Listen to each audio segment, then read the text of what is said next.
ଖ୍ରୀଷ୍ଟଙ୍କର ମଧୁରମୟ ନାମର ଧନ୍ୟବାଦ ପୁଣି ପ୍ରତ୍ୟେକଙ୍କୁ ଖ୍ରୀଷ୍ଟ ପ୍ରେମର ନମସ୍କାର। ଜୀବନରେ ଦୁଃଖ କଷ୍ଟ କାହିଁକି ଆସେ? ଆମେ ମଣିଷ ଜୀବନ, ଆମେ এই ଜଗତରେ ରହଣି କାଳ ମଧ୍ୟରେ ଅନେକ ଦୁଃଖ ଅନେକ କଷ୍ଟ ଆମଙ୍କ ଜୀବନରେ ଆସିଥାଏ। ତେବେ ଆଜି ମୁଁ ପ୍ରଶ୍ନ ରଖିବାକୁ ଚାହେଁ, ଜୀବନରେ ଦୁଃଖ କଷ୍ଟ କାହିଁକି ଆସେ? ବାଇବଲ ଆମମାନଙ୍କୁ କଣ ଶିକ୍ଷା ଦିଏ ଦୁଃଖ କଷ୍ଟ ବିଷୟରେ, ଆଉ କାହିଁକି ଆସିଥାଏ? आज आम किसी विषय नहीं आलोचना करिबा। जदि आम देखिबा, जो माने सदा प्रभु परिवर्तन अन्य देवता को ग्रहण करती से दुख बढ़ी जाए। आज्ञा जदि जगत अनेक लोक अच्छा, जदि से माने अन्य देवादेवी मानू परमेश्वर परिवर्तन उपासना कर दुख बढ़ी जाए। हुए तो से टंका से धन संपत्ति अधिक अच्छी, किंतु दुख से अच्छी। तेरे आम देखा गीत संहिता 16 तार 4 पद लिखा अच्छी, जो माने सदा प्रभु परिवर्ते अन्य देवता को ग्रहण करती सेमानंकर दुख बढ़ी जीव, सेमानंक दत्त रक्तर पेय नैवेद्य मु उत्सर्ग करिबि नाई, सेमानंकर नाम आपणा अष्टाधर नेबी नाई। आमे बेले बेले सेमानंक देवादेवी मानक नाम अष्टाधर नहीं जाउछु, किंतु नेबा को पड़िबो नाई, नेबा कथा भी नाई। कारण बाइबल ताहा हमको स्पष्ट करूछि, एई मूर्ति पूजा करिवा लोक माननकु दुख बढ़ी जाए। आज्ञा तेबे मूर्ति पूजा करिवा लोक को सिना दुख बढ़ी गला, किंतु आमे ख्रिस्टियन आमको काईकि दुख आसी थाए? आम जीवन रे अनेक दुख अनेक कष्ट आमे ए सब दे गति करने को पड़ुछि। तेबे दुख कहीं आसी? आज्ञा गीत संहिता 91 तार 15 पद जदि पढ़ा, किंतु जीवन में दुख आसिले माने प्रार्थना करने दरकार। आमे ख्रिस्टियन हेचु कोन पाई? दुख आसिले प्रार्थना करवा, ताहा ही लेखा अछि गीत संहिता 91 तार 15 रे पढ़ंतु। से जो लोक दुख रे अछि से आंभ निकट रे प्रार्थना कले, आम्बे ताहाको उत्तर देबा,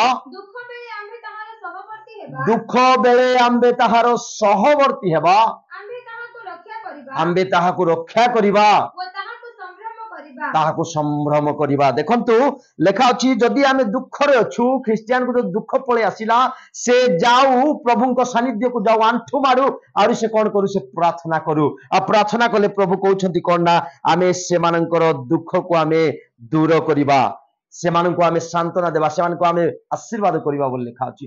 तेबे मु कहिबा को चाहे, दुख समय रे प्रार्थना करिबा। आज्ञा प्रार्थना कले प्रभु आमानकर दुख दूर करिवे। तेबे दुख काहे की आसे? अच्छा, दुख काहे की आसे? प्रार्थना करिबा ठीक अछि, दुख समय रे प्रार्थना करिबा, किंतु दुख काहे की आसी थाए? आज्ञा जदि आमे देखिबा, बाइबल तो कहे दुष्ट को अनेक दुख आसे, जहा गीत संहिता 32 तार 10 पद लिखा अछि, दुष्ट को अनेक दुख घटिबो, सेतकी थाओ दुष्ट को अनेक दुख घटिबो। आज्ञा तो दुष्ट को सीना दुख घटिबो, किंतु दुख काहे की आम मानक जीवन को आसी, ख्रिस्टियन मानक जीवन को आसी थाए? आपण माने टिके माने गुरुत्व मन नहीं कि बसंतु, जे दुख काहे की आसी अछि, ए विषय रे विवेचना टिके करंतु, ए विषय टिके भाबी कि देखंतु दुख काहे की आपण मानक जीवन रे अछि। तेबे आमे पढिबा उपदेशक 7 ता 14 पद लिखा अछि, दुख समय रे सुख समय रे आनंद करो, दुख समय रे विवेचना करो लिखा अछि। पढंतु टिके, सुख समय रे आनंदित हुओ, हां, व दुख समय रे विवेचना करो, दुख समय रे विवेचना करो। मनुष्य को भविष्य रे जहा घटिबो ताहा जे परि से जानि न पारे, एथि पई परमेश्वर सुख व दुख को पाखे पाखे रखि अछंती। आपणक जीवन रे सुख व दुख को परमेश्वर पाखे पाखे रखि अछंती। तेबे सुख समय रे आनंद करो, दुख समय रे विवेचना करो। ए दुख मते कोउटी आसिला, कोन पाई आसिला, मो जीवन रे को भूल को पाप सकाशे दुख आसीची, आज टिके बसी कि टिके विवेचना करंतु। कारण आपण मान जदि पढ़िबे आइब 5 तार 6 7 पद, सेटा लेखा अछि, दुख भूमि रु अंकुरित हुए नाही। परंतु कारण क्लेश धूली रु उत्पन्न हुए नाही,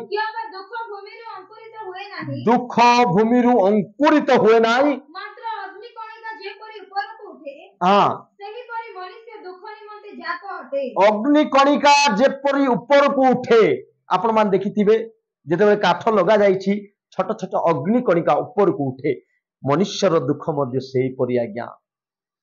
ତାହା ଭୂମିରୁ ଅଙ୍କୁରିତ ହୋଇନାହିଁ।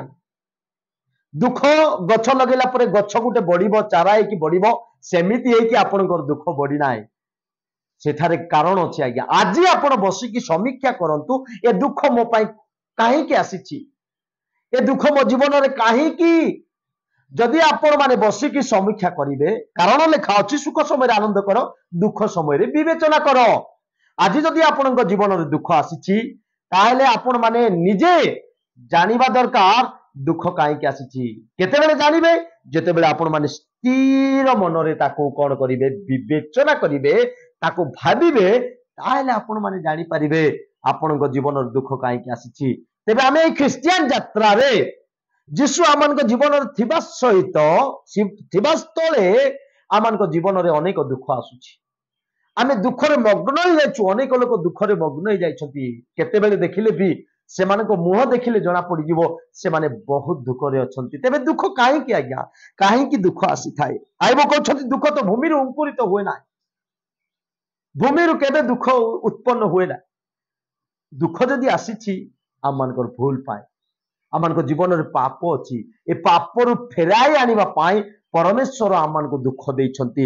ଏହି ପାପ, ଯୋଉ ପାପ କି ଆମମାନଙ୍କ ଜୀବନରେ ସହଜରେ ବେଷ୍ଟନକାରୀ ପାପ ରାଜତ୍ୱ କରୁଛି, ସେଇ ପାପ ସକାଶୁ ଆମମାନେ ଦୁଃଖ ଭୋଗ କରୁଛୁ। ତେବେ ଆମମାନେ ଯୋଉ ପାପ ସକାଶୁ ଦୁଃଖ ଭୋଗ କରୁଛୁ, ଆମମାନଙ୍କ ଜୀବନରେ କଣ ଅଛି ଯେ ତାକୁ ଆମେ ଆଉ ଥରେ ପରିବର୍ତ୍ତନ ହେଇପାରିବା, ସଜାଡି ପାରିବା, ଟିକେ ଆଜି ବିବେଚନା କରନ୍ତୁ। ଯଦି ପଢିବା ଆଇବ 27 ତାର 9 ପଦ, ସେଠାରେ ଲେଖାଯାଏ, ତାହା ଉପରେ ଦୁଃଖ ଉପସ୍ଥିତ ହେଲେ କି ତାହା ଉପରେ ଦୁଃଖ ଉପସ୍ଥିତ ହେଲେ କି ପରମେଶ୍ୱର ତାହାର କ୍ରନ୍ଦନ ଶୁଣିବେ। ଯଦି ଆପଣଙ୍କ ଜୀବନରେ ବହୁତ ଦୁଃଖ ଉପସ୍ଥିତ ହେଲା, ଆପଣ ଦୁଃଖ ସକାଶୁ କାନ୍ଦୁଛନ୍ତି ଅବିରତ ଭାବରେ, ଆପଣଙ୍କର ଦୁଃଖ କହିଲେ ନ ସରେ, ପ୍ରବଳ ଦୁଃଖରେ ପରିପୂର୍ଣ୍ଣ ଅଟନ୍ତି, ଆପଣ ଯେତେବେଳେ କାନ୍ଦୁଛନ୍ତି ସେଠାରେ ଲେଖାଯାଏ କଣ ବୋଲି, ଆପଣ କ୍ରନ୍ଦନ କଲେ କି ସେ ତାହା ସେ ଶୁଣନ୍ତି। ପଢନ୍ତୁ ଟିକେ, ତାହା ଉପରେ ଦୁଃଖ ଉପସ୍ଥିତ ହେଲେ କି ତାହା ଉପରେ ଦୁଃଖ ଉପସ୍ଥିତ ହେଲେ କି ପରମେଶ୍ୱର ତାହାର କ୍ରନ୍ଦନ ଶୁଣିବେ। ଦୁଃଖ ଉପସ୍ଥିତ ହେଲେ କଣ ପରମେଶ୍ୱର ତାହାର କ୍ରନ୍ଦନ ଶୁଣିବେ ଆଜ୍ଞା? କାହିଁକି ତାହାର କ୍ରନ୍ଦନକୁ ପ୍ରଭୁ ଶୁଣିବେ ନାହିଁ? କାରଣ ଯଦି ଆମେ ପଢିବା ଗୀତ ସଂହିତା 66 ପଦ, ସେଠାରେ ଲେଖା ଅଛି, ଯେବେ ମୁଁ ମନ ମଧ୍ୟରେ ଅଧର୍ମକୁ ଆଦର କରେ, ତେବେ ପ୍ରଭୁ ମୋହର କଥା ଶୁଣିବେ ନାହିଁ। ତ ମୁଁ କହିବାକୁ ଚାହେଁ, ଯଦି ଦୁଃଖ ଆସିଗଲା ବୋଲି ଆପଣ ରୋଦନ କରନ୍ତୁ, କାନ୍ଦିଲେ ମଧ୍ୟ ପରମେଶ୍ୱର ଶୁଣିବେ ନାହିଁ, କାରଣ ଆପଣଙ୍କ ମନ ମଧ୍ୟରେ ଅଧର୍ମକୁ ଆପଣ ଆଦର କରିଛନ୍ତି। ସେ ଅଧର୍ମ ଛାଡି ନ ଛାଡିଲେ ଆପଣଙ୍କ ଜୀବନରେ ହସ, ଖୁସି, ଆନନ୍ଦ ଆସିବ ନାହିଁ ଆଜ୍ଞା, ସୁଖ ଆସିବ ନାହିଁ ଆଜ୍ଞା। ସେଥିପାଇଁ ମୁଁ କହିବାକୁ ଚାହେଁ, ଆପଣଙ୍କ ଜୀବନରେ ଥିବା ଦୁଃଖକୁ ଆପଣ ଛାଡନ୍ତୁ, ଆପଣଙ୍କ ଜୀବନରେ ଥିବା ପାପକୁ ଛାଡନ୍ତୁ, ତେବେ ଆପଣଙ୍କର ଦୁଃଖକୁ ପ୍ରଭୁ ଦୂରୀକୃତ କରିବେ।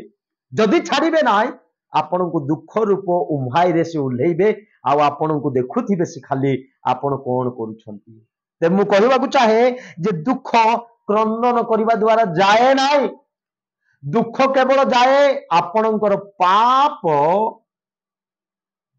କୁ ନେଇ ଯୀଶୁଙ୍କ ଚରଣ ତଳକୁ ଆସି, ପ୍ରଭୁ ମୁଁ ପାପ କଲି ତୁମ ବିରୁଦ୍ଧରେ ବୋଲି ଯେତେବେଳେ କାନ୍ଦିବେ ଆଉ ଅନୁତାପ କରି ତାକୁ ଛାଡିବେ, ତାହେଲେ ପ୍ରଭୁ ଆପଣଙ୍କର ଦୁଃଖକୁ ହଟେଇ ଦେବେ। ଯଦି ଛାଡିବେ ନାହିଁ ତାହେଲେ ଦୁଃଖକୁ ହଟେଇବେ ନାହିଁ। ହିତୋପଦେଶ 10 ତାର 22 ପଦ ତ ଲେଖା ଅଛି, ସଦାପ୍ରଭୁଙ୍କର ଆଶୀର୍ବାଦ ଜଣକୁ ଧନବାନ କରେ, ଆଉ ସେ ତହିଁରେ ଦୁଃଖ ଯୋଗ କରନ୍ତି ନାହିଁ। ସଦାପ୍ରଭୁଙ୍କର ଆଶୀର୍ବାଦ ଜଣକୁ ଧନବାନ କରେ ଆଜ୍ଞା, ଦୁଃଖକୁ ସେ ଯୋଗ କରିବେ ନାହିଁ। କିନ୍ତୁ ମନୁଷ୍ୟ ସୁଖ ଆସିଲା ବେଳକୁ ପରମେଶ୍ୱରଙ୍କୁ ପାଶରି ଯିବ ବୋଲି ସୁଖ ଆଉ ଦୁଃଖକୁ ପାଖରେ ପାଖରେ ଭାଇ ଭଉଣୀ ପରି ରଖିଛନ୍ତି। ଯଦି ସୁଖ ସମୟରେ ଟିକେ ଯଦି ପ୍ରଭୁଙ୍କ ଆଡେ ଟିକେ ଅବହେଳା କରୁଛନ୍ତି, ଟିକେ ପ୍ରାର୍ଥନା କରିପାରୁନାହାନ୍ତି, ବାଇବଲ ପଢି ପାରୁନାହାନ୍ତି,